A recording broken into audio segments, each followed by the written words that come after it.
Hi everyone, welcome to study with Gyan Prakash. दोस्तों, ये video UP PCS, RO और UP PSC की अन्य सभी प्रतियोगी परीक्षाओं के लिए बहुत ही इंपॉर्टेंट है, जो कि 2024-25 में होने जा रही हैं।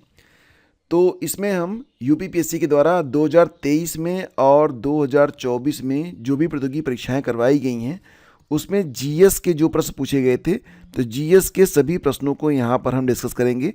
यानी कि कई सारी परीक्षाओं में जो जीएस के प्रश्न पूछे गए थे, सभी का यह एक कंपाइलेशन होगा। तो ये जो आप सेट देख रहे हैं, ये नगर नियोजक का सेट है और ये परीक्षा आपको पता ही है कब हुई थी। जी हाँ दोस्तों, ये परीक्षा हुई थी 30 जून 2024 को। चलिए देखते हैं इसमें जो प्रश्न पूछे गए थे कौन कौन से थे। जैसे कि निम्नलिखित में कौन सा सुमेलित नहीं है। क्षेत्रीय गीत और क्षेत्र को आपको सुमेलित करना था। बिहू बता रहे हैं उत्तराखंड का, ये गलत हो जाएगा, बिहू संबंधित है असम से। बाकी चकरी जम्मू और कश्मीर, लावड़ी महाराष्ट्र, सोहर उत्तर प्रदेश, ये सब सही है। अगला क्वेश्चन था कि निम्नलिखित में कौन सा युग्म सही सुमेलित नहीं है। नदी और सहायक नदी। साबरमती की जो सहायक नदी है वत्रक है, गोदावरी की सबरी है, कावेरी की भवानी है। जबकि अगर हम बात करें प्रवरा के बारे में, तो फ्रेंड्स ये जो प्रवरा नामक नदी है आपकी, यह महाराष्ट्र में स्थित गोदावरी नदी की सहायक नदी है। ठीक है, प्रवरा जो है ये किसकी सहायक नदी है, तो यह गोदावरी की है, ना कि कृष्णा की। तो यहाँ पर ये हमारा आंसर हो जाएगा विकल्प बी। फिर पूछा गया था कि निम्नलिखित पठारों में से किसे अंतः पर्वतीय पठार माना जाता है। तो देखो, बात हो रही है यहाँ पर अंतः पर्वतीय पठार के बारे में। तो ये है आपका जो विकल्प ए है, तिब्बतियन पठार, ये आपका अंतः पर्वतीय पठार माना जाता है। तो ये क्या होता है, बीच में भूमि जो है समतल होती है और आगे पीछे जो इसके होते हैं ये ऊंचे ऊंचे जो है ये पर्वतीय क्षेत्र से ये घिरा रहता है। इसको कहते हैं अंतः पर्वतीय पठार। ठीक है, मतलब इसको इंग्लिश में देख लीजिए एक बार, इंटर माउंटेन प्लेट्यू। तो यहाँ से तो बिल्कुल ये क्लियर आपका हो जाता है। इसके बाद देखते हैं किस भारतीय खगोल शास्त्री को पॉलिश तथा रोमन सिद्धांतों की व्याख्या करने के कारण उन्हें सर्व सिद्धांत गुरु के नाम से जाना जाता है। सर्व सिद्धांत गुरु। तो देखो, ये जो प्रश्न है ना, ये थोड़ा सा मुश्किल था और हो सकता है रिपीट भी हो जाए। तो इसका जो उत्तर है ये है लाटदेव, विकल्प डी आपका करेक्ट है। इसके बाद देखते हैं अगला क्वेश्चन कि राष्ट्रीय कृषि आर्थिकी एवं नीति अनुसंधान संस्थान किस शहर में स्थित है। University national institute of agricultural economics and policy research is located. तो दोस्तों, ये जो आपका राष्ट्रीय कृषि आर्थिकी और नीति अनुसंधान संस्थान है, ये नई दिल्ली में स्थित है। इसको NIAP के नाम से भी जानते हैं, NIAP। ठीक है, और ये कहाँ पर स्थित है, तो ये नई दिल्ली में स्थित है।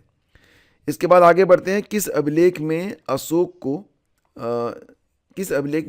को धर्माशोक के नाम से वर्णित किया गया है। तो अशोक को धर्माशोक कहा गया है कुमार देवी का जो सारनाथ अभिलेख है, विकल्प ए। यहाँ पर बहुत अधिक व्याख्या नहीं देखेंगे क्योंकि आपकी परीक्षा भी निकट है। दूसरी बात यह कि वीडियो को बहुत लंबा नहीं करना है और हमें कई सारे क्वेश्चन पेपर यहाँ पर डिस्कस करने हैं। इसके बाद और हाँ, यहाँ पर केवल हम लोग क्या डिस्कस करने वाले हैं, केवल जीएस के प्रश्न। ठीक है, निम्नलिखित में राज्यसभा के विषय में कौन सा सही है। बात हो रही है राज्यसभा के बारे में। राज्यसभा भंग नहीं होती है, सही है। इसका कार्यकाल 6 वर्ष का होता है, दूसरा गलत है। प्रत्येक 2 वर्ष बाद इसके 1/3 सदस्यों का कार्यकाल समाप्त हो जाता है, सही है। इसके सदस्य 25 वर्ष से कम आयु के नहीं होंगे, गलत है। ये 30 वर्ष होना चाहिए था, यानी कि 1 और 3 जो है यही आपका केवल सही है। किस देश ने 2023 में संघाई सहयोग संगठन यानी कि SCO में शामिल होने के लिए एक औपचारिक समझौता ज्ञापन पर हस्ताक्षर किए हैं। तो बहुत ही अच्छा प्रश्न है ये, और इसका जो उत्तर है वो है ईरान। ठीक है, अब यहाँ पर ध्यान देना कि SCO में जो 11वां देश शामिल हो रहा है वो कौन सा है, ये आपको बताना है। फटाफट कमेंट करिए, ये बहुत ही इंपॉर्टेंट क्वेश्चन है, हो सकता है कि इस बार रिपीट हो जाए। फिर इसके बाद है कि निम्नलिखित घटनाओं का पर विचार करिए और इन्हें जो कालानुक्रम में आपको व्यवस्थित करना था। तो फ्रेंड्स, यहाँ पर बात करते हैं गुप्त संवत के बारे में। तो गुप्त संवत का जो प्रारंभ होता है ये 319-20 में होता है, 319-20 ईस्वी में, AD लिखेंगे इसको।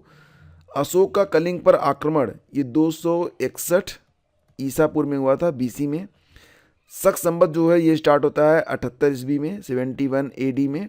और सिकंदर ने भारत पर आक्रमण कब किया था, 326 BC में।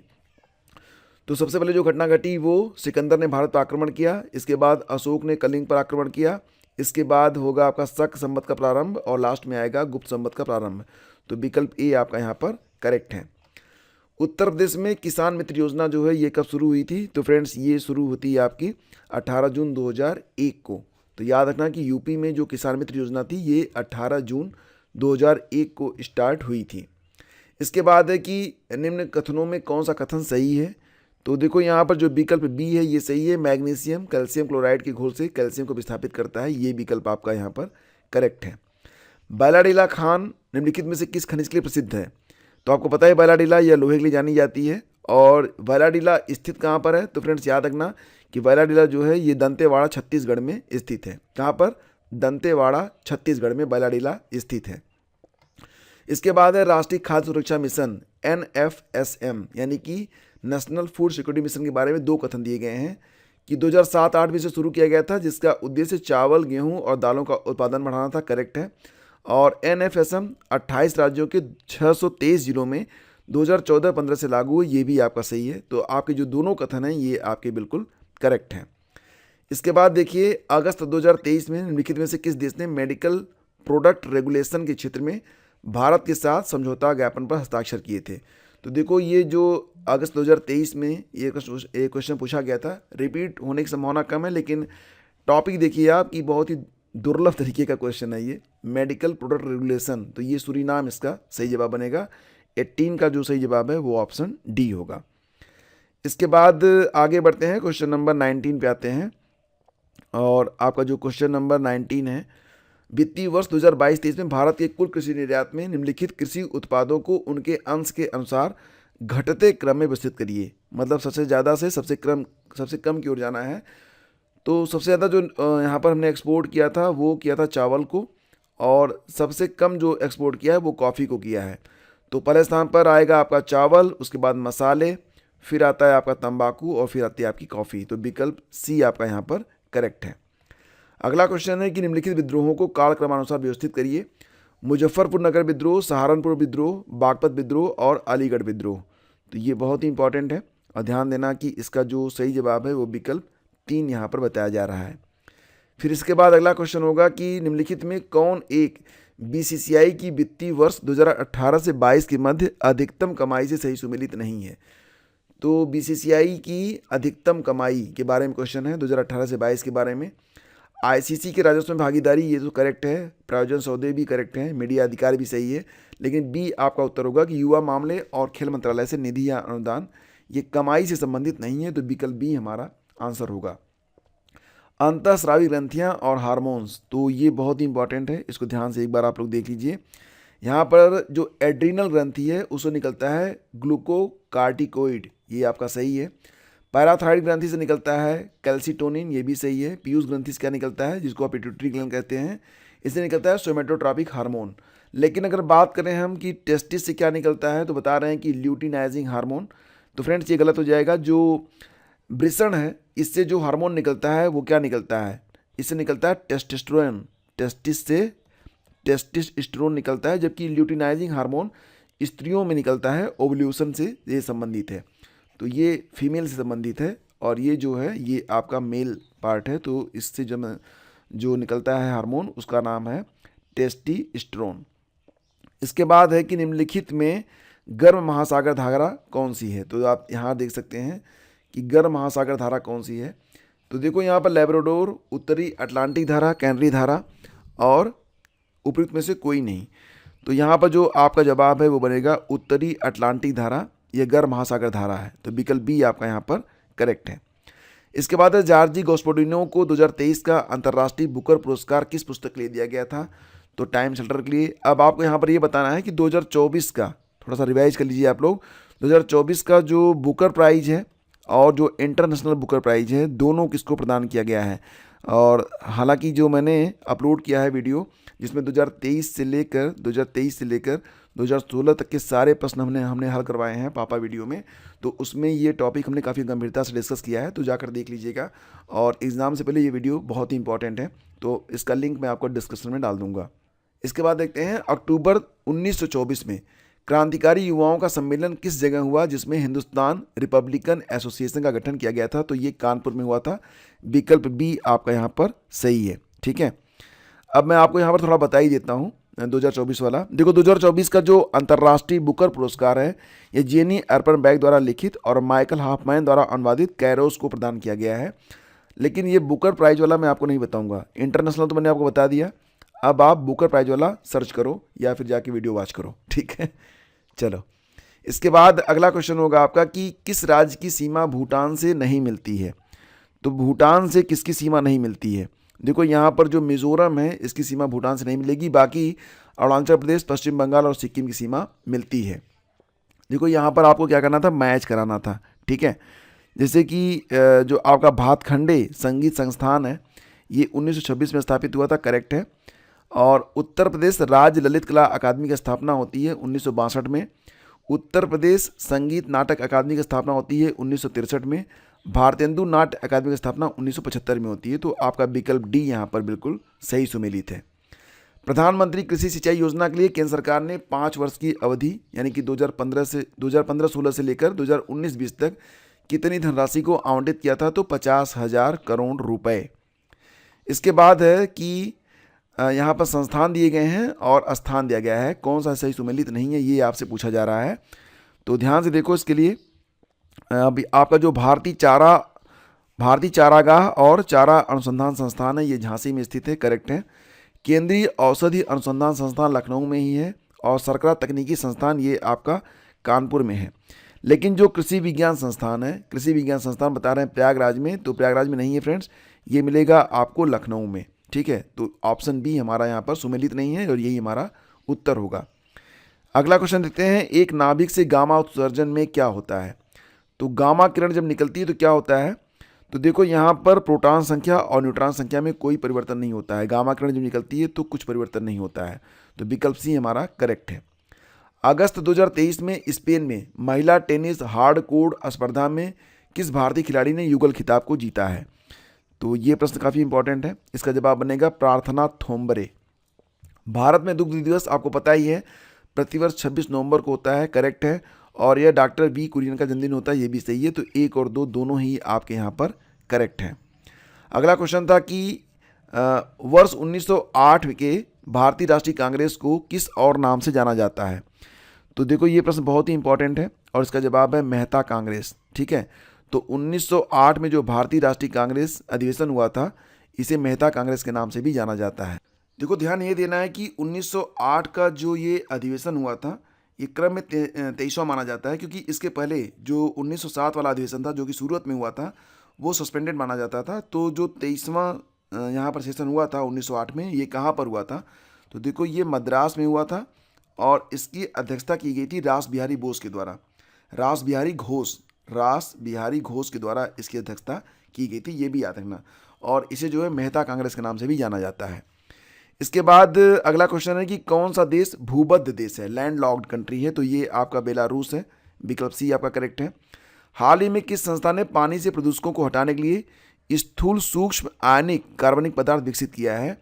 तो देखो इसका जो आंसर है वो विकल्प ए बनेगा, IISCR पुणे के द्वारा। विकल्प ए आपका यहाँ पर करेक्ट है। ये अगला क्वेश्चन आप देख सकते हैं कि निम्नलिखित राज्यों के बनाने के सही कालानुक्रम की पहचान नीचे दिए गए कूट से कीजिए। तो फ्रेंड्स जैसा कि आप जानते हैं कि आंध्र प्रदेश का जो गठन हुआ था ये कब हुआ था? 1966 में हुआ था, 1956 में हुआ था। 1956 में 1 नवंबर 1956 को। हिमाचल प्रदेश का जो गठन हुआ था आपको पता ही है कि 25 जनवरी 1971 को हुआ था, 25 जनवरी 1971 में। हरियाणा का गठन हुआ था 1966 में। और सिक्किम कब बना था? सिक्किम बना था आपका 1975 में। तो यहाँ पर जो क्रम है उसको आप देख सकते हैं। सबसे पहले बनता है आपका आंध्र प्रदेश, उसके बाद बनेगा हरियाणा, फिर बनेगा आपका हिमाचल प्रदेश और फिर आएगा लास्ट में सिक्किम। तो विकल्प सी आपका यहाँ पर करेक्ट है। अगला क्वेश्चन देखते हैं कि कौन सा एक सुमेलित नहीं है, एक जो है इसमें सुमेलित नहीं है कौन सा? तो देखते हैं, चैती बता रहे हैं रोहिलखंड में, ये गलत हो जाएगा आपका, ये सुमेलित नहीं होगा, यही हमारा उत्तर भी बन जाएगा। कजरी अवध से संबंधित है, विराहा पूर्वांचल से, आला बुंदेलखंड से। अब जो चैती है ये रोहिलखंड से संबंधित नहीं है, तो कहाँ से संबंधित है? तो यह पूर्वी उत्तर प्रदेश से संबंधित है। इसके बाद देखिए जिला और एक जिला एक उत्पाद के बारे में यहाँ पर बात हो रही है। जैसे कि संभल में पुदीना, ये करेक्ट है। मैनपुरी में लहसुन, ये भी सही है। ललितपुर में टमाटर। तो देखो यहाँ पर ललितपुर जो है ये जरी सिल्क साड़ी से संबंधित है, टमाटर से संबंधित नहीं है। अगर यहाँ पर होता जरी सिल्क साड़ी तो ये आपका सही होता। बाकी प्रयागराज में अमरूद, ये तो आप जानते ही हैं। तो सी वाला जो है ये हमारा उत्तर बनेगा। निम्नलिखित में कौन सा सही सुमेलित नहीं है? भेड़, भैंस, बकरी और गाय की प्रजाति दी गई है। लेकिन फ्रेंड्स यहाँ पर अगर आप देखेंगे ना तो बिल्कुल सभी सुमेलित हैं। हालांकि आयोग ने इसका उत्तर जो है वो ए को माना है, लेकिन भेड़ की एक प्रजाति मारवाड़ी भी होती है, तो ये भी करेक्ट है। भैंस की मुर्रा होती है, बकरी की बरबरी होती है, गाय की गंगातेरी होती है, तो सभी इसमें सुमेलित थे। आयोग ने इसका उत्तर ए माना है। भेड़ की प्रजाति मारवाड़ी होती है, आप सर्च करके देख सकते हैं। इसके बाद अगला क्वेश्चन देखते हैं कि सूती वस्त्र राज्य मतलब कि कौन सा राज्य है और सूती वस्त्र केंद्र वहाँ पर कौन है। तो भीलवाड़ा राजस्थान में करेक्ट है, सांगली महाराष्ट्र में सही है, हिसार जो है ये मिलेगा आपको हरियाणा में, तो ये गलत है, ये सुमेलित नहीं है और यही हमारा आंसर बनेगा। फगवाड़ा मिलेगा आपको पंजाब में, ये भी करेक्ट है। इसके बाद दही में कौन सा अम्ल होता है, तो आपको पता है ये दही में मिलेगा आपको लैक्टिक एसिड, चीनी के डंक में आपको क्या मिलेगा, चीनी के डंक में मेथोनाइक अम्ल, और टमाटर में मिलेगा ऑक्जेलिक एसिड, सेब में मिलता है मैलिक एसिड। तो इस प्रकार से ये सुमेलित हो जाएगा। और ये क्वेश्चन था कि हैदराबाद का प्रथम निजाम कौन था, तो आसफ जहां वन, आसफ जहां वन। और आसफ जहां वन का जो कार्यकाल था वो 1671 से लेकर 1748 तक रहा था, तो ये आप समझिए। तो फिलहाल फ्रेंड्स ये प्रश्न हो गए। इसके बाद अगला क्वेश्चन पेपर देखते हैं। दोस्तों आगे बढ़ते हैं। हम लोग उत्तर प्रदेश लोक सेवा आयोग के द्वारा 2023-24 में जो भी परीक्षाएं आयोजित की गई हैं उसमें जीएस के जितने प्रश्न पूछे गए हैं सभी प्रश्नों का कंपाइलेशन एक साथ देख रहे हैं।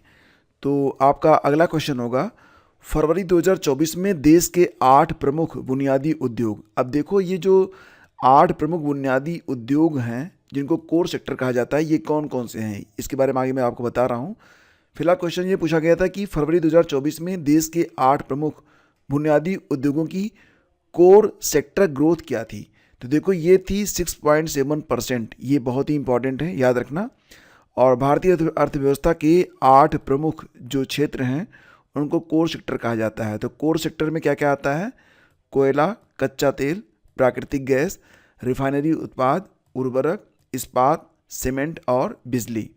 और ये भी याद रखना कि कोर सेक्टर के जो उद्योग हैं इनका औद्योगिक उत्पादन सूचकांक यानी कि आईआईपी में वेटेज 40.27% का है। ठीक है। अगला क्वेश्चन है, कौन सा एक सही सुमेलित नहीं है। तो यहाँ पर ग्रंथ और लेखक हैं, जैसे कि कुमारपाल भूपाल चरित कह रहे हैं कि इसको लिखा है राजशेखर ने, जो कि गलत है। बाकी द्वाश्रय काव्य ये लिखा है हेमचंद्र सूरी ने, ये करेक्ट है। सुरथोत्सव लिखा गया है सोमेश्वर सूरी के द्वारा, ये भी सही है। हमीर महाकाव्य लिखा गया है नयचंद्र सूरी के द्वारा, ये भी सही है। तो कुमारपाल भूपाल चरित ये भी लिखा गया है जैन आचार्य हेमचंद्र सूरी के द्वारा, तो ये भी याद रखना आप। इसका जो उत्तर है वो विकल्प ए में है। अगला क्वेश्चन है, सूची 1 को सूची 2 से सुमेलित करना था, तो मैंने यहाँ पर आपके लिए सुमेलित कर दिया है। लेपिडोप्टेरोलॉजी, लेपिडोप्टेरोलॉजी जो है ये डील्स विद बटरफ्लाई यानी कि तितली का जो अध्ययन होता है उसको क्या कहते हैं, लेपिडोप्टेरोलॉजी। इसके बाद है आपका जो ओल्ड एज का जो अध्ययन है उसको क्या कहेंगे आप, जेरेंटोलॉजी कहेंगे। स्किन संबंधित जो अध्ययन है उसको कहेंगे डर्मेटोलॉजी।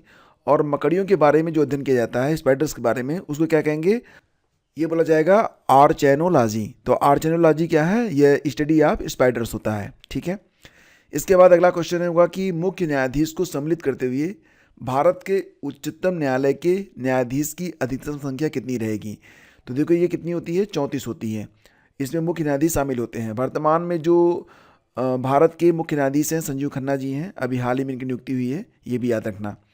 सूची 1 को सूची 2 से सुमेलित करना था और ये दिखाना था कि इसमें नाइट्रोजन कितने % होता है, तो मैंने यहाँ पर सुमेलित कर दिया आपके लिए। यूरिया में जो नाइट्रोजन होता है ये 46% होता है। अमोनियम सल्फेट में नाइट्रोजन कितना होता है, 20% होता है।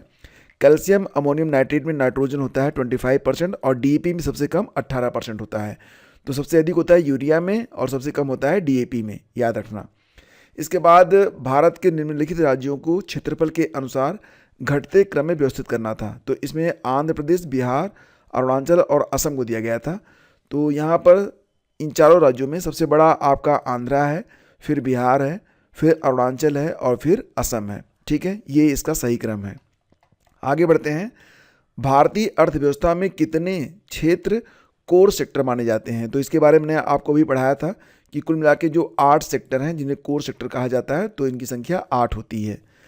श्रम बल सर्वेक्षण 2022-23 के संदर्भ में यहाँ पर 2 कथन दिए गए हैं। पहला कथन है कि त्रिपुरा राज्य की बेरोजगारी दर सर्वाधिक है, जो कि गलत है। और यूपी की बेरोजगारी दर का अनुमान 5.5% है, ये भी आपका गलत है। तो यहाँ पर ना तो पहला सही है ना तो दूसरा सही है।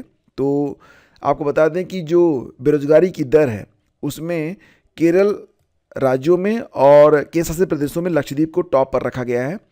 यूपी की फिलहाल जो बेरोजगारी दर है ये बहुत ही कम दिखाई जा रही है, इस समय 2.4% के आसपास शो होती है। इसके बाद है कौन सा एक महल फतेहपुर सीकरी में नहीं है। कौन सा एक महल है जो कि फतेहपुर सीकरी में नहीं है? तो बीरबल का महल भी मिलेगा आपको फतेहपुर सीकरी में, मुहाफिज खाना भी मिलेगा आपको, पंचमहल भी मिलेगा। लेकिन ये जो मच्छी भवन है ये कहाँ पर मिलेगा आपको? तो मच्छी भवन तो अगर आप लखनऊ में रहते होंगे तो जानते ही होंगे, आगरा में भी है, तो ये मच्छी भवन इसका विकल्प नहीं होगा। मच्छी भवन फतेहपुर सीकरी में नहीं है। मलेरिया में कौन सी ग्रंथि बड़ी हो जाती है फ्रेंड्स? तो ये तिल्ली जो होती है, स्प्लीन जिसको आप कहते हैं, तो मलेरिया में यह बढ़ जाती है। कौन सा सही सुमेलित नहीं है? जैसे कि जो जोग जलप्रपात है ये सरौती नदी पर स्थित है जो कि कर्नाटक में है। चट्टापराई जलप्रपात ये पाझवार नदी पर स्थित है जो कि कहाँ पर है? तो देखो ये महाराष्ट्र में है। पाझवार नदी कहाँ पर है? महाराष्ट्र में है। धुआंधार ये सोन नदी पर बता रहे हैं जो कि गलत हो जाएगा। एग्जैक्टली ये जो सोन नदी है ना, सोन नदी छत्तीसगढ़, मध्य प्रदेश, उत्तर प्रदेश और झारखंड के साथ बिहार में भी बहती है। लेकिन अगर बात करें कि धुआंधार जो जलप्रपात है ये कहाँ पर स्थित है, तो ये मिलेगा आपको मध्य प्रदेश में। धुआंधार जलप्रपात कहाँ पर मिलेगा? मध्य प्रदेश के जबलपुर में स्थित है। और ये नर्मदा नदी पर आपको मिलेगा भेड़ाघाट में, ठीक है। और बाकी जो शिव समुद्र है ये भी करेक्ट है, ये कावेरी नदी पर है जो कि कर्नाटक में स्थित है। इसके बाद आगे बढ़ते हैं और संयुक्त राष्ट्र जनसंख्या कोष के द्वारा जारी विश्व जनसंख्या स्थिति रिपोर्ट 2024 के अनुसार भारत में पुरुषों की जो जीवन प्रत्याशा है वो बढ़ के कितनी हो गई है? ये बहुत ज़्यादा हो गई है, 71 ईयर, ठीक है। तो भारत में जो पुरुषों की जीवन प्रत्याशा है जिसको आप लाइफ स्पैन कहते हैं वो 71 ईयर है। इसके बाद देखेंगे कांग्रेस के सेशन और अध्यक्ष, यानी कि किस वर्ष में सेशन हुआ था और उसके अध्यक्ष कौन बने। 1905 का जो सेशन हुआ उसमें अध्यक्ष थे गोपाल कृष्ण गोखले। 1886 में बने थे दादा भाई नौरोजी और 1895 में बने थे सुरेंद्र नाथ बनर्जी, जबकि 1888 में अध्यक्षता की थी जॉर्ज ज्यूल ने। देखो फ्रेंड्स यहाँ पर दादा भाई नौरोजी ने 3 बार अध्यक्षता की है आईएनसी की, और वो 3 बार यानी कि 1886 कलकत्ता वाला सत्र, 1893 लाहौर वाला सत्र और 1906 कलकत्ता वाले सत्र में अध्यक्ष बने थे, ठीक है। दादा भाई नौरोजी को grand old man of India भी कहा जाता है, ये तो आप जानते ही हैं। इसके बाद है कि बिजली का जो सर्किट होता है उसमें जो फ्यूज़ लगता है वो किस क्रम में लगता है? तो देखो ये सीरीज में लगता है, समांतर श्रेणी में, ठीक है। यहाँ पर पूछ रहा था कि कौन सा सुमेलित नहीं है, तो देखो लिखा गया था कि नरेंद्र मोदी जी के बारे में। भूटान का सर्वोच्च नागरिक सम्मान मिला था, बिल्कुल करेक्ट है आपका। और ये जो सम्मान है इसका नाम क्या है? आर्डर ऑफ डुक ग्याल्पो 2024, ये आपका करेक्ट है। अमिताभ बच्चन जी को मिला लाला दीनानाथ मंगेशकर पुरस्कार 2024, ये भी आपका करेक्ट है। नायब सिंह सैनी को ये मार्च 2024 में हरियाणा के मुख्यमंत्री बन गए, ये भी पुरस्कार ही इनके लिए, ये भी सही है। लेकिन कह रहे हैं कि जॉन एल जैग स्वीगर्ड जूनियर पुरस्कार, तो देखो ये जो स्वीगर्ड जूनियर पुरस्कार है ना, स्वीगर्ड जब आए तो याद रखना कि ये चंद्रयान 3 से संबंधित है। तो हेमंत सोरेन को नहीं मिला था, ये हमारा सुमेलित नहीं था। ये किसको मिला था? चंद्रयान 3 मिशन को मिला था, यानी कि इसरो की टीम को। इसके बाद आगे बढ़ते हैं। यूक्रेन की राजधानी जो क्यू है, इसको क्यू भी कहते हैं, तो क्यू जो है यह किस नदी के किनारे स्थित है? तो याद रखना कि यह नीपर नदी के किनारे स्थित है। सरसों के तेल में जो तीखापन आपको शो होता है, जो महसूस होता है, उसकी वजह क्या होती है? ये प्रश्न पूछा गया था। तो इससे कहेंगे आप एलाइल आइसोथायोसाइनेट, एलाइल आइसोथायोसाइनेट की वजह से सरसों के तेल में तीखापन महसूस होता है। सूची 1 को सूची 2 से सुमेलित करना था, तो यहाँ पर हमने आपके लिए सुमेलित कर दिया है। जैसे कि जो साइक्लोन 1 नामक युद्धाभ्यास किया गया था भारत के द्वारा, तो भारत और मिस्र के बीच में हुआ था, यह पहला क्रम था। खंजर युद्धाभ्यास भारत और किर्गिस्तान के बीच में होता है। समुद्र लक्ष्मण युद्धाभ्यास यह भारत और मलेशिया करते हैं। और लामेत्ते भारत और सेशल के बीच में आयोजित किया जाता है। भारतीय संविधान की जो 8वीं अनुसूची है उसमें कितनी भाषाएं हैं? तो देखो फ्रेंड्स, इसमें कुल मिला के 22 भाषाएं हैं, ठीक है। उत्तर प्रदेश के बारे में 2 कथन है यहाँ पर। पहला कथन है कि दुग्ध का अग्रणी उत्पादक है उत्तर प्रदेश, ये आपका बिल्कुल करेक्ट है। 2022-23 में भारत के कुल दुग्ध उत्पादन में राज्य का योगदान 22% से अधिक रहा है, जो कि गलत है। यहाँ पर आपका उत्तर बनेगा केवल 1 आपका जो है सही है। वर्ष 2022-23 के दौरान सबसे अधिक दुग्ध उत्पादक राज्य उत्तर प्रदेश था, जिसकी कुल दुग्ध उत्पादन में हिस्सेदारी कितनी थी? 15.72% थी। यहाँ पर 22% हो रहा है, जो कि गलत है। कितनी थी? 15.72%। इसके बाद देखेंगे किस देश की सीमा चिली से नहीं मिलती है। तो आप ये मैप देख सकते हैं। चिली का मतलब बिल्कुल देखो, ये चिली जैसा ही हो रहा है, तो थोड़ा छोटा कर देंगे तो आपको और अच्छे से दिखेगा।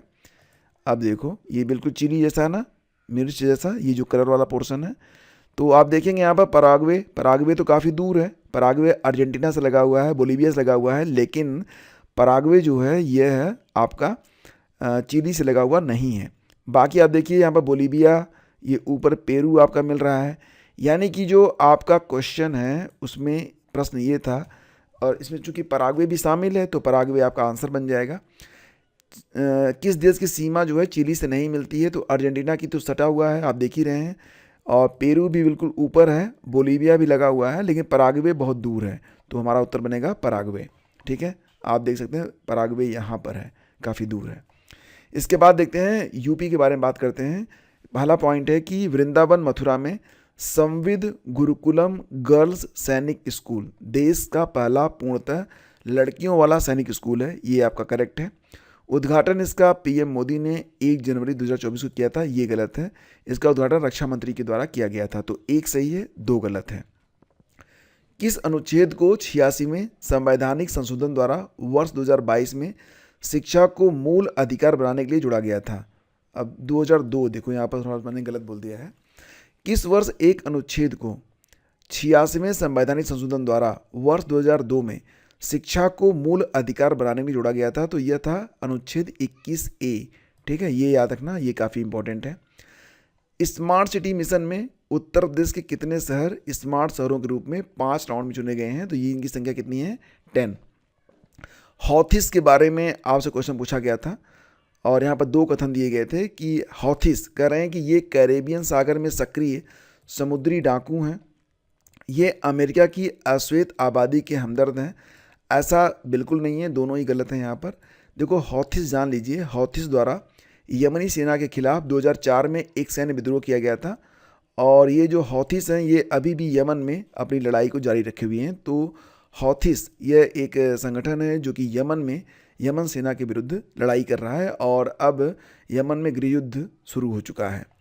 इसके बाद देखेंगे लोकसभा में राज्यों की सीटें, तो कौन सुमेलित नहीं है? बात कर रहे हैं बिहार के बारे में। बिहार में कितनी है लोकसभा की सीटें? 40 हैं। यूपी में 80 हैं। महाराष्ट्र में 48 हैं, लेकिन पश्चिम बंगाल में 40 नहीं हैं। तो इसका मतलब कि यही हमारा उत्तर होगा, ये सुमेलित नहीं होगा। पश्चिम बंगाल के बारे में बात करें फ्रेंड्स, तो पश्चिम बंगाल में 295 विधानसभा की सीटें हैं और 42 लोकसभा की सीटें हैं। यहाँ पर 40 दिखा रहे हैं, जो कि गलत होगा। ठीक है, ताजमहल का जो रंग है वो पीला होता जा रहा है। इसकी वजह जो है अम्लीय वर्षा है। क्या होता है ना कि H2O प्लस सल्फर डाइऑक्साइड मिलकर क्या बनाते हैं? H2SO4 बना देते हैं, सल्फ्यूरिक एसिड, और इसी वजह से ताजमहल में जो लगा हुआ जो संगमरमर है वो पीला पड़ता जा रहा है। ठीक है, इसके बाद देखेंगे, देखो ये अगली परीक्षा थी, ये स्टाफ नर्स आयुर्वेद के अंतर्गत ये प्रश्न पूछे गए थे। कौन सी क्रांति तिलहनों के उत्पादों की प्रगति से संबंधित है? तो तिलहनों के उत्पादन से संबंधित जो क्रांति थी वो थी आपकी पीत क्रांति। ठीक है, कौन सी पंचवर्षीय योजना गाडगिल योजना के नाम से जानी जाती है? तो याद रखना कि जो गाडगिल योजना थी ये चौथी पंचवर्षीय योजना को कहा जाता है। चौथी पंचवर्षीय योजना जो कि चली थी 1969 से लेकर 1974 के बीच में, इसे गाडगिल योजना के नाम से जाना जाता है। इसके बाद देखें तो जो पहली योजना थी ये 1951 से लेकर 1956 तक। दूसरी योजना जिसे कहते हैं महालनोबिस मॉडल, यह 1956 से लेकर 1961 तक। और तीसरी योजना कब से कब तक थी? 1961 से लेकर 1966 तक। इसके बीच में 2 योजना अवकाश भी थे। गांधी जी ने साबरमती आश्रम की स्थापना कब की थी? तो याद रखना कि महात्मा गांधी ने साबरमती आश्रम की स्थापना 17 जून 1917 को की थी। 17 जून 1917। धान की कौन सी किस्म यूपी के लिए सबसे उपयुक्त मानी जाती है? तो इसका नाम है IR-24। भारत के नागरिकों के मौलिक अधिकारों के संरक्षक के रूप में जाना जाता है उच्चतम न्यायालय को, सुप्रीम कोर्ट को। इसका वर्णन आपको मिलेगा अनुच्छेद 32 में। भारतीय थल सेना के तीसरे प्रमुख बने हैं जनरल उपेंद्र द्विवेदी। और याद रखना कि जल सेना के जो नए अध्यक्ष बने हैं, प्रमुख बने हैं, उनका नाम है दिनेश कुमार त्रिपाठी। और वायुसेना प्रमुख कौन है वर्तमान में हमारे? ये हैं अमरप्रीत सिंह। ये तीनों नाम नए हैं, तो आप याद रखिएगा। होप पोर्टल किस राज्य ने लॉन्च किया है? तो उत्तराखंड ने लॉन्च किया है। ये जो होप पोर्टल है इसके माध्यम से उत्तराखंड के ऐसे युवा जो विभिन्न राज्यों और उत्तराखंड में कुशल पेशेवर यानी कि स्किल्ड प्रोफेशनल हैं तथा वर्तमान में किसी न किसी संस्थान में कार्य कर रहे हैं या जो उत्तराखंड में कौशल विकास विभाग के माध्यम से प्रशिक्षण लेना चाहते हैं, ऐसे युवाओं के लिए यह पोर्टल एक सेतु के रूप में काम करेगा। 1918 के संयुक्त प्रांत किसान सभा, संयुक्त प्रांत मतलब उत्तर प्रदेश किसान सभा के गठन में किस नेता का योगदान नहीं था? तो देखो इसमें जो है ना इन नारायण द्विवेदी का भी योगदान था, गौरीशंकर मिश्रा का भी था और मदन मोहन मालवीय का भी था, लेकिन बाबा रामचंद्र का योगदान इसमें नहीं था। तो ये हमारा आंसर बनेगा बाबा रामचंद्र। 1918 के संयुक्त प्रांत किसान सभा में इनका योगदान नहीं था। इसके बाद अगला क्वेश्चन होगा महर्षि वाल्मीकि अंतर्राष्ट्रीय हवाई अड्डा ये कहाँ पर बनाया गया है? तो अयोध्या में स्थित जो हवाई अड्डा है उसको रीनेम किया गया है महर्षि वाल्मीकि अंतर्राष्ट्रीय हवाई अड्डा के नाम से।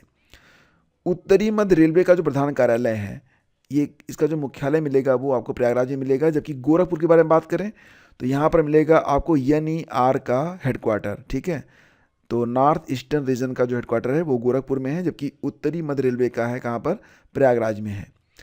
कैंसर का कारण क्या होता है फ्रेंड्स? तो ये इसका कारण होता है अनकंट्रोल्ड मिटोसिस यानी कि अनियंत्रित समसूत्री विभाजन को कहते हैं कैंसर का कारण। योजना और उसके संबंध में कौन सा कथन सही नहीं है? जैसे कि विश्वकर्मा PM विश्वकर्मा योजना यह कौशल उन्नयन से संबंधित है। इसके बाद आपका है कि निपुण भारत मिशन यह शिक्षा से संबंधित है। इसके बाद है PM उज्ज्वला योजना, आप जानते ही हैं कि यह उज्ज्वला योजना जो थी यह गैस सिलेंडर से संबंधित थी न कि बिजली से संबंधित थी, तो गैस सिलेंडर वाला मामला था यहाँ पर। मुद्रा योजना संबंधित है उद्यमिता से, सही है, तो उत्तर बनेगा आपका विकल्प C। अभिनव भारत नामक क्रांतिकारियों का एक गुप्त संगठन किसने बनाया था? तो अभिनव भारत की जो स्थापना थी ये की गई थी BD सावरकर के द्वारा। कब? 1904 में। पूसा सीडलेस यह एक प्रजाति है अंगूर की, याद रखना इसको भी। इसके बाद है कि भारत के निर्वाचन आयोग के सदस्यों की नियुक्ति कौन करता है?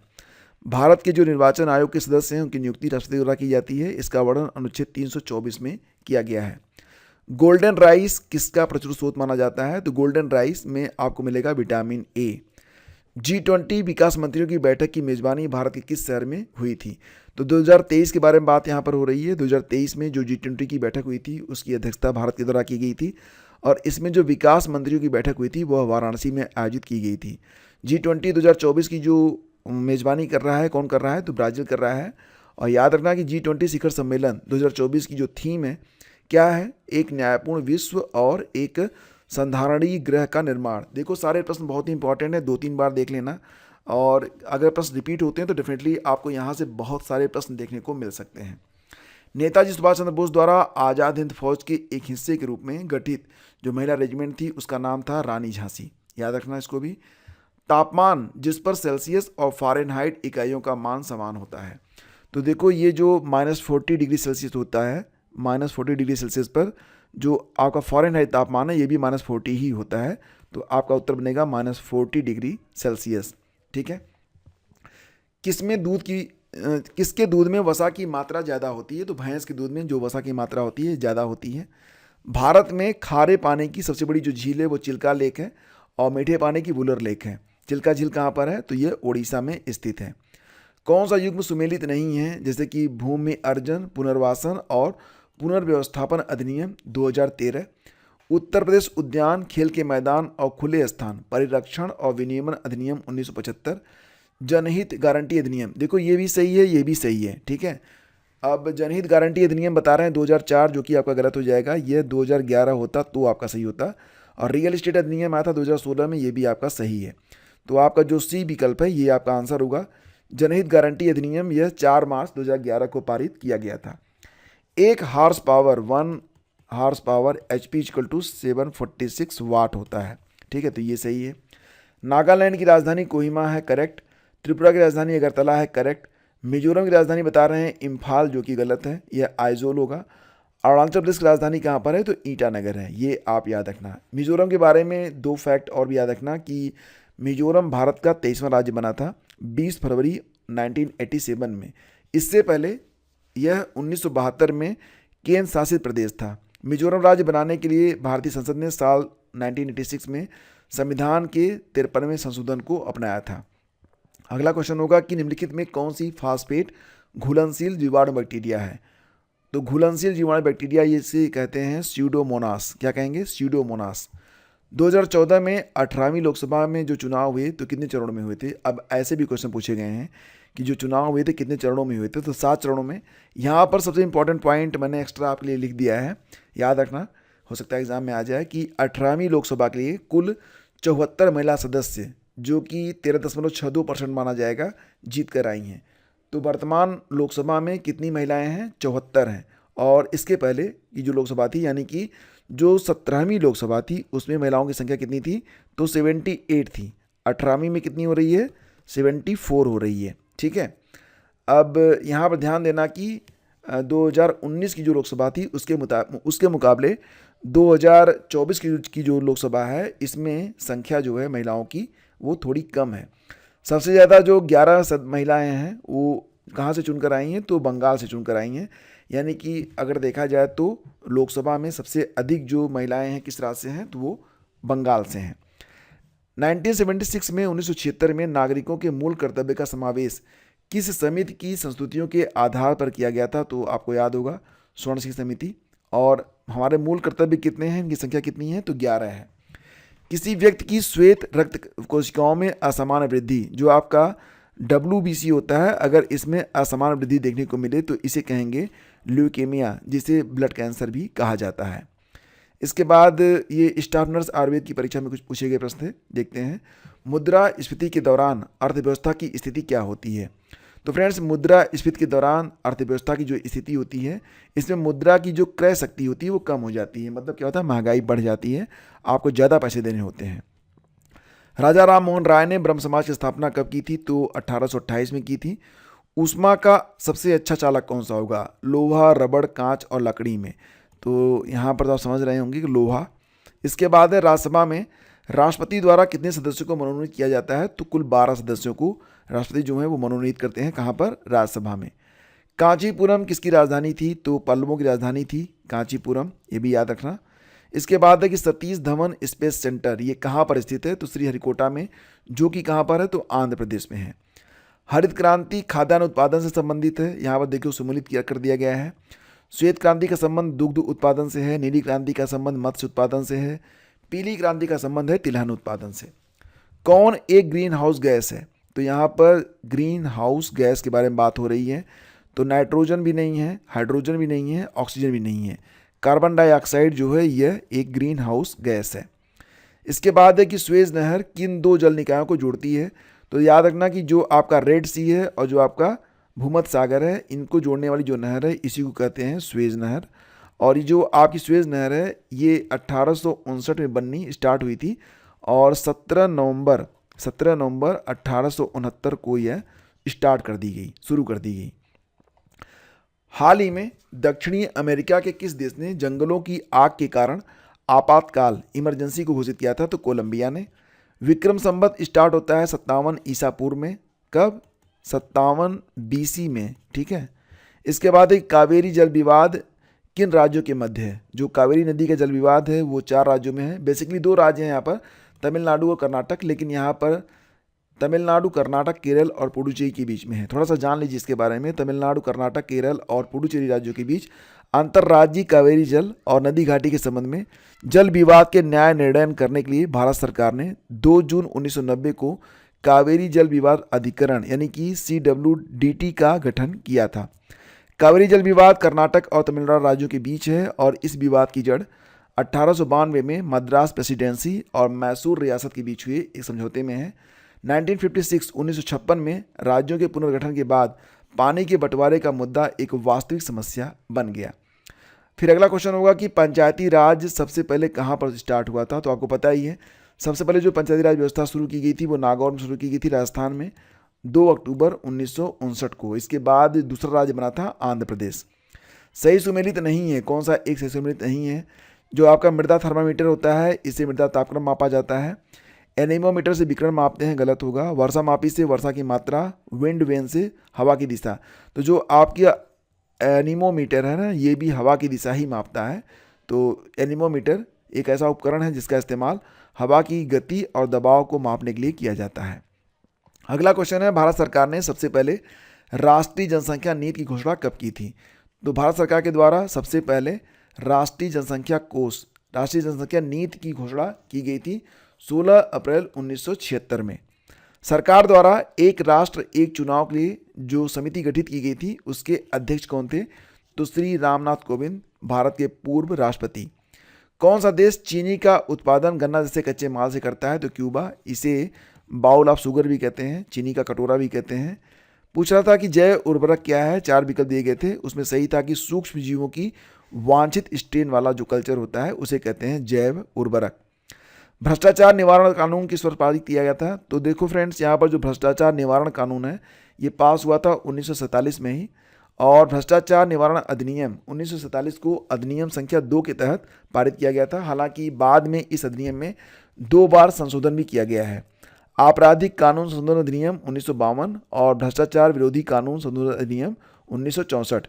इन संशोधनों के बाद 1947 का अधिनियम भ्रष्टाचार निवारण अधिनियम 1988 के लिए मॉडल के रूप में काम करने लगा। भ्रष्टाचार निवारण अधिनियम 1988 को 9 सितंबर 1988 को लागू किया गया था। आपका अगला क्वेश्चन होगा सूची 1 को सूची 2 से सम्मिलित करना था। यहाँ पर मैंने आपके लिए मैच कर दिया है। जैसे कि गांधी जी का जो चंपारण आंदोलन गांधी जी ने स्टार्ट किया था वो कब शुरू किया था? 1917 में, 1917 में। नमक सत्याग्रह 1930 में स्टार्ट किया। अहमदाबाद आंदोलन 1918 में। रॉलेट एक्ट ये आया था 1919 में। ठीक है, तो ये सारे आपके सुमेलित हैं। अब यहाँ पर पूछा था कि कौन सा एक जो है यूनिवर्सल ब्लड डोनर होता है? तो ये होता है आपका ओ ग्रुप। अगर मैं आपसे ये सवाल करूँ कि बताओ कि कौन सा एक यूनिवर्सल ब्लड रिसेप्टर होता है, तो वो कौन सा ब्लड ग्रुप है? ये फटाफट कमेंट करके आप मुझे बताओ। अगर आप यहाँ तक पहुँच चुके हैं तो वीडियो को लाइक कर दीजिएगा और इस क्वेश्चन का आंसर आप जरूर दीजिएगा। आगे बढ़ते हैं। पीएम फसल बीमा योजना की शुरुआत कब से की गई थी? ये क्वेश्चन पूछा गया था। तो याद रखना कि पीएम फसल बीमा योजना ये शुरू हुआ था 2016 में। झारखंड कब बना था? झारखंड की स्थापना कब हुई थी? तो सन 2000 में। और याद रखना कि सन 2000 में 3 राज्य बने थे, झारखंड, छत्तीसगढ़ और उत्तराखंड। यदि रिजर्व बैंक ऑफ इंडिया का जो रेपो रेट है, अगर रिजर्व बैंक अगर रेपो रेट में वृद्धि करता है, बढ़ाता है, तो इसका क्या अर्थ है? तो इसमें विकल्प में था कि कठोर मौद्रिक नीति कार्यान्वयन, जो कि सही था। अगर रिजर्व बैंक रेपो रेट को बढ़ा दे तो मतलब इसका यही होता है कि कठोर मौद्रिक नीति के कार्यान्वयन ये रिजर्व बैंक करने जा रहा है। लोहे पर जो जंग लगती है यह एक रासायनिक परिवर्तन होता है, ये भी एग्जाम में पूछा गया था। और राष्ट्रीय अंतरिक्ष दिवस यह प्रतिवर्ष कब मनाया जाता है? आपको पता ही है कि आपका जो चंद्रयान मिशन था यह 23 अगस्त 2023 को पहुंचा था चांद पर, और उसी के लिए 23 अगस्त को प्रतिवर्ष राष्ट्रीय अंतरिक्ष दिवस के रूप में घोषित किया गया है। फिर ये परीक्षा आप देख सकते हैं। और इसके बाद इसमें जो क्वेश्चन पूछे गए थे, संविधान सभा का संवैधानिक सलाहकार कौन था? तो BN राव। शिवाजी के जो अष्टप्रधान थे उसमें सबसे महत्वपूर्ण पद होता था पेशवा का। आलू जो होता है यह पौधे का तना होता है, ये भी याद रखना। व्यवसाय में लाभ और सेवा प्रयोजन क्या है? तो यह एक दूसरे के पूरक होते हैं। वर्षा जल संचयन और स्प्रिंकलर सेट वितरण योजना यह बुंदेलखंड में क्रियान्वित की गई थी। वर्षा जल संचयन और स्प्रिंकलर सेट वितरण परियोजना यह बुंदेलखंड में स्टार्ट की गई थी। भारतीय मानक समय निम्न में से किस मध्याह्न देशांतर द्वारा निर्धारित किया गया है? तो याद रखना कि जो भारतीय मानक समय है वो 82 डिग्री 30 मिनट पूर्वी देशांतर के द्वारा निर्धारित किया गया है। अगला क्वेश्चन था कि किनके चुने हुए भाषणों को एक पुस्तक के रूप में लोकतंत्र के स्वर के नाम से प्रकाशित किया गया है? तो रामनाथ कोविंद जी जब राष्ट्रपति थे तो उन्होंने जितने भी भाषण दिए थे उनके भाषणों का संकलन है, और इस संकलन का नाम है लोकतंत्र के स्वर। ठीक है, तो लोकतंत्र के स्वर नामक जो किताब है यह रामनाथ कोविंद के भाषणों का एक संकलन है। भारत के इस बारे में यहाँ पर देखो क्या बताया जा रहा है कि जैसे कि वन्यजीव संरक्षण अधिनियम यह कब पारित हुआ था? 1972 में। पर्यावरण संरक्षण अधिनियम 1986 में। राष्ट्रीय हरित अधिकरण अधिनियम यानी कि NGT एक्ट 2010 में, और जैव विविधता अधिनियम 2002 में। ये याद रखना, ये बहुत बार पूछा गया है। दूध में कौन सा अम्ल पाया जाता है? तो लैक्टिक एसिड। और यहाँ पर यह क्वेश्चन था कि यूपी का लोक नृत्य कौन सा नहीं है? चरकुला भी ब्रज में होता है, यह यूपी का ही लोक नृत्य है। कथक भी और नौटंकी भी, ये तीनों जो हैं ये यूपी के हैं। छऊ के बारे में बात करें तो जो छऊ नृत्य है इसका संबंध यूपी से नहीं है। छऊ जो है यह झारखंड, उड़ीसा और पश्चिम बंगाल का लोक नृत्य है। इसके बाद है one nation one election committee के अध्यक्ष कौन बनाए गए? तो रामनाथ कोविंद। देखो ये प्रश्न कई बार रिपीट हो रहा है। वह जेल जहां सुभाष चंद्र बोस, लोकमान्य तिलक तथा लाला लाजपत राय ने अपना बंदी जीवन व्यतीत किया था। तो याद रखना कि बर्मा में जो मांडे जेल है, यहीं पर सुभाष चंद्र बोस, लोकमान्य तिलक और लाला लाजपत राय तीनों ने अपना बंदी जीवन व्यतीत किया था। 2024 में विश्व पर्यावरण दिवस कब मनाया गया? 5 जून को। ये प्रतिवर्ष 5 जून को ही मनाया जाता है। इसकी 2024 में थीम क्या है? भूमि बहाली, मरुस्थलीकरण और सूखे के प्रति लचीलापन। और इसका नारा है हमारी भूमि हमारा भविष्य। क्वेश्चन था कि कौन सा कोयला क्षेत्र दामोदर घाटी में विस्तृत नहीं है? तंदूर, रामगढ़, गिरिडीह और उत्तरी कानपुरा। तो इसमें जो दामोदर घाटी है उसमें मिलेगा आपको रामगढ़, गिरिडीह और उत्तरी कानपुरा, जबकि तंदूर मिलेगा आपको कहाँ पर? तेलंगाना में मिलेगा। ठीक है। इसके बाद है सुमेल दीजिए। मिलेट्स क्या होता है? ज्वार और बाजरा होता है, सही है। पल्सेज प्रोटीन, आपको पता है कि जो दालें होती हैं प्रोटीन का स्रोत होती हैं। और जो चना होता है रबी की फसल है। और जो चाय है यह प्लांटेशन के लिए जाना जाता है, इसका पौधा होता है। ठीक है। इसके बाद यहाँ पर था कि शक, सातवाहन युद्ध, यशोधर्मन और मेहरकुल का संघर्ष, साथ ही साथ अजातशत्रु और लिच्छवी संघर्ष में, और स्कंदगुप्त तथा हूण संघर्ष में कौन सी घटना पहले घटी, कौन सी उसके बाद, कौन सी उसके बाद, कौन सी सबसे अंत में? तो देखो यहाँ पर अजातशत्रु और लिच्छवी संघर्ष सबसे पहले हुआ था। 484 से 468 ईसा पूर्व के दौरान अजातशत्रु और लिच्छवियों के बीच झगड़े के कारण लिच्छवियों की इसमें हार हुई थी। इसके बाद घटना घटी थी शक सातवाहन युद्ध वाली। शक सातवाहन युद्ध पहली दूसरी शताब्दी ईस्वी के दौरान शक क्षत्रपों और सातवाहनों के बीच लड़ी गई लड़ाइयों का एक सीरीज था। और संघर्ष के दौरान दोनों पक्षों ने अलग अलग बिंदुओं पर सफलता हासिल की, लेकिन अंत में सातवाहनों की जीत हुई थी। स्कंदगुप्त तथा हूण संघर्ष, ये तीसरे स्थान पर आएगा। हूणों का भारत पर आक्रमण गुप्त राजवंश के महाराजा स्कंदगुप्त के शासनकाल में हुआ था। यह आक्रमण लगभग 5वीं या 6ठी सदी के आसपास हुआ था और इसने गुप्त साम्राज्य की सीमाओं की ओर एक महत्वपूर्ण सुरक्षा खंड थायोस्टास को ध्वस्त कर दिया था। हूण आक्रमण से बाद में गुप्त साम्राज्य की पतन की स्थिति शुरू हो गई थी। इसके बाद है आपका सबसे अंत में आएगा यशोधर्मन और मेहरकुल संघर्ष। तो यशोधर्मन और मेहरकुल का युद्ध सन 532 से कुछ पूर्व हुआ होगा। यह इतिहासकार मानते हैं कि मेहरकुल उसके 10-15 वर्ष बाद तक जीवित रहा था। उसके मरने पर हूण शक्ति जो थी वो टूट गई थी। धीरे धीरे जो हूण थे वो हिंदू समाज में घुल मिल गए और आज की हिंदू जाति के अनेक अस्त्र जो हैं वो हूणों की देन ही है। सीमित दायित्व वाली साझेदारी यानी कि LLP फर्म में साझेदारों की संख्या कितनी हो सकती है? तो असीमित साझेदार हो सकते हैं LLP फर्म में। इसके बाद है कि संयुक्त राष्ट्र जनसंख्या कोष ने अपनी इंडिया एजिंग रिपोर्ट 2023 में यह अनुमान लगाया कि वर्ष 2025 तक भारत में 60 वर्ष तथा उससे अधिक आयु की जनसंख्या बढ़कर कितनी हो जाएगी। तो देखो ये अनुमान लगाया गया था संयुक्त राष्ट्र जनसंख्या कोष के द्वारा इंडिया एजिंग रिपोर्ट 2023 में कि 2025 तक भारत में 60 वर्ष या उससे अधिक उम्र वाले जो लोग हैं उनकी संख्या 158 मिलियन हो जाएगी। निम्नलिखित में से किसका यूनियन हेल्थ मिनिस्टर द्वारा फरवरी 2024 में प्रारंभ किया गया है?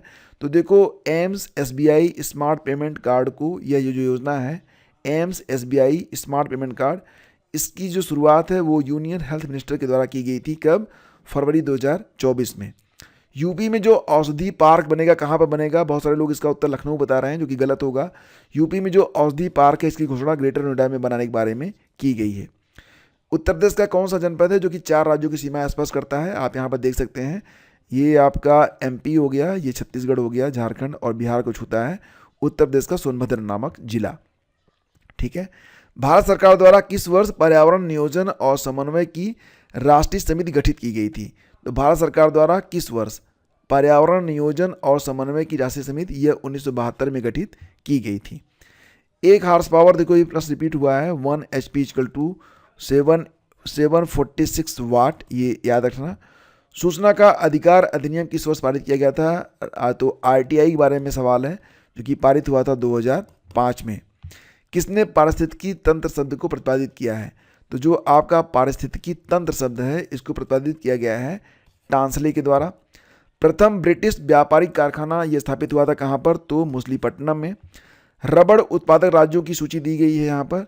तो रबड़ उत्पादक सर्वाधिक यानी कि सबसे अधिक जो रबड़ का उत्पादन होता है केरल में होता है, उसके बाद तमिलनाडु में, फिर कर्नाटक में, उसके बाद अंडमान निकोबार में। तो ये क्रम आप याद रखना। अक्टूबर 2023 में नई दिल्ली में आयोजित G20 वृक्षारोपण समारोह में भारत सरकार की ओर से कौन सा पौधा लगाया गया था? तो बरगद का पौधा। भारत के जो G20 शेरपा थे श्री अमिताभ कांत, उन्होंने भी इस कार्यक्रम में हिस्सा लिया था। याद ये रखना है आपको कि भारत ने जो बरगद का पौधा लगाया है उसको नाम क्या दिया गया है, उसे कहेंगे जीवन का वृक्ष। ठीक है, जीवन का वृक्ष नाम दिया गया है। किस तेल की शुद्धता का मूल्यांकन करने के लिए कन्नौज में fragrance and flavour development centre FFDC की स्थापना की गई है?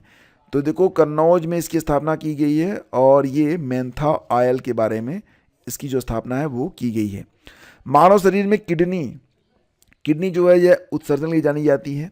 भारतीय कृषि सांख्यिकी अनुसंधान संस्थान ये कहाँ पर स्थित है? तो इसे कहेंगे आप ICAR, Indian agricultural statistics research institute. इसका मुख्यालय मिलेगा आपको नई दिल्ली में।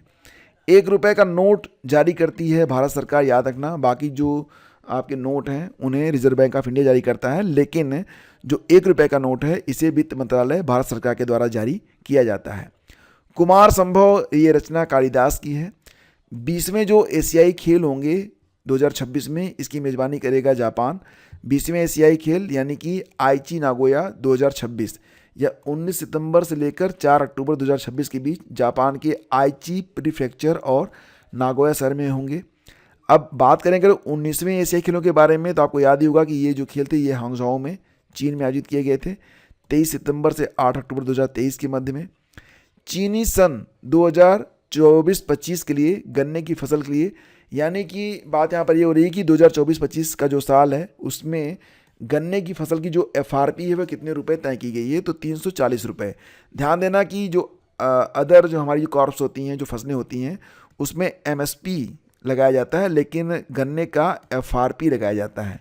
FRP मतलब उचित और लाभकारी मूल्य। IVF का लोकप्रिय नाम होता है टेस्ट ट्यूब बेबी TTB। कौन सा सुमेलित नहीं है यहाँ पर? तो देखो सुल्तानपुर यह गोमती नदी के तट पर है, गोरखपुर राप्ती नदी के तट पर है, मथुरा ये गलत होगा, यह यमुना नदी के तट पर है, और कानपुर गंगा नदी के तट पर है। तो उत्तर बनेगा आपका मथुरा। ये देखिए आपका तकला मकान मरुस्थल ये कहाँ पर मिलेगा आपको? तो तकला मकान मरुस्थल का जो अधिकांश हिस्सा है मिलेगा आपको चीन में।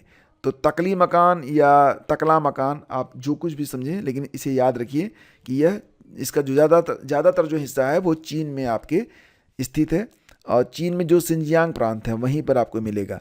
यह दक्षिण से कुनलुन पर्वत श्रृंखला, पश्चिम से पामीर पर्वतमाला और उत्तर से तियन शान की पहाड़ियों के द्वारा घिरा हुआ है। इसके बाद देखेंगे विश्व खाद्य पुरस्कार 2023 के विजेता। अब देखो 2024 का डेटा अभी हमारे पास उपलब्ध नहीं है। विश्व खाद्य पुरस्कार 2023 का विजेता कौन बने थे? हैदी कुन बने थे। अगर हम बात कर लें वहीं पर, ये थोड़ा सा एक्स्ट्रा मैंने अपनी ओर से लिख दिया था। 2023 में जो नॉर्मन ई बोरलॉग पुरस्कार था वो किसको दिया गया था? तो भारतीय वैज्ञानिक डॉक्टर स्वाति नायक को यह पुरस्कार प्रदान किया गया था।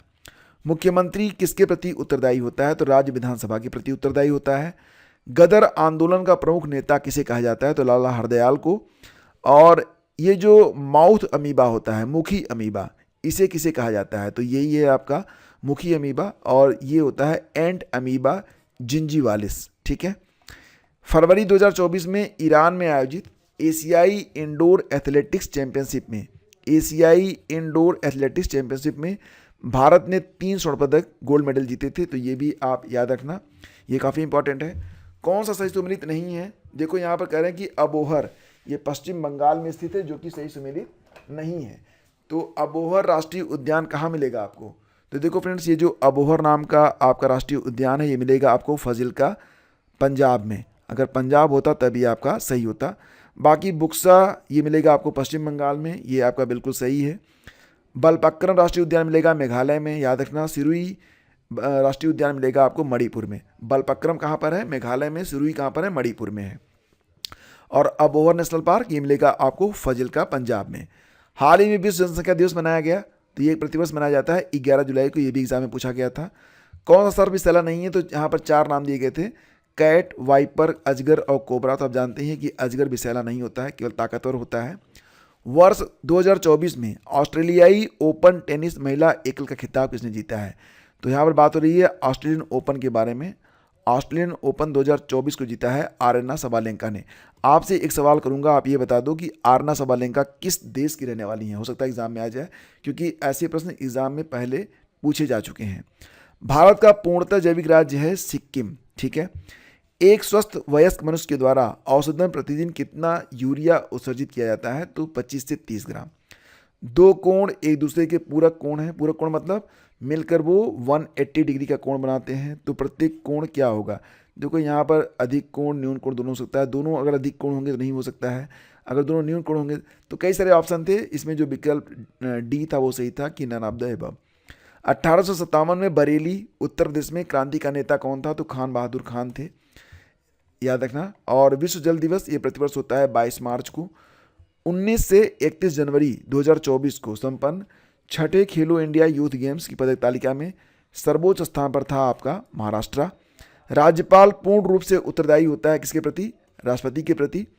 और मुगल बादशाह जिसने अपनी आत्मकथा लिखी है किस भाषा में, फारसी में, तो ये जहांगीर ने लिखा है, नाम है इसका तुजुके जहांगीरी। भारतीय संघ किसके प्रतिरूप पर आधारित है, तो जो हमारा भारतीय संघ है यह कनाडा के प्रतिरूप पर आधारित है। नाबार्ड की स्थापना होती है 12 जुलाई 1982 में।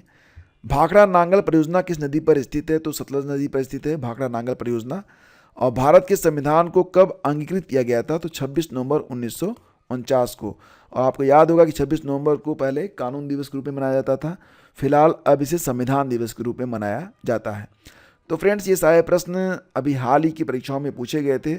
और इसके अलावा आप लोग 2 क्वेश्चन पेपर और भी देख लीजिएगा। मैं आप लोगों से कहूँगा कि UPPCS 2023 का जो क्वेश्चन पेपर है उसका संपूर्ण हल, और ROA 2024 यानी कि जो परीक्षा आपकी हुई थी 11 फरवरी को, उसका भी हल आप लोग देख लीजिएगा। दोनों वीडियोज़ के लिंक मैंने डिस्क्रिप्शन में डाल दिए हैं, इसके बाद दोनों आप फटाफट वॉच कर लीजिए, ये बहुत ही जरूरी है फ्रेंड्स। और शेष मिलते हैं आपसे अगले वीडियो में, आज्ञा दीजिए, नमस्कार, जय हिंद।